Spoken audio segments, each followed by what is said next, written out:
You ask Tiger to solve. This deals with linear equations with one unknown. The final result is x equals 22/15. Let's solve it step by step. Group all constants on the right side of the equation. Add 1/3 to both sides. Combine the fractions. Combine the numerators. Reduce the zero numerator. Simplify the arithmetic.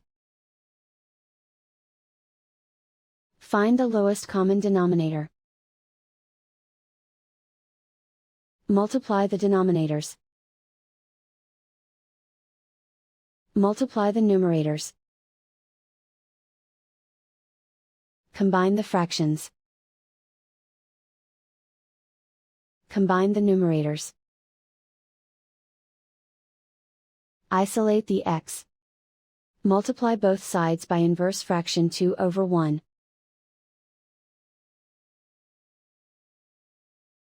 Group like terms. Multiply the coefficients. Simplify the fraction. Multiply the fractions. Simplify the arithmetic. And so the final result is x equals 22/15.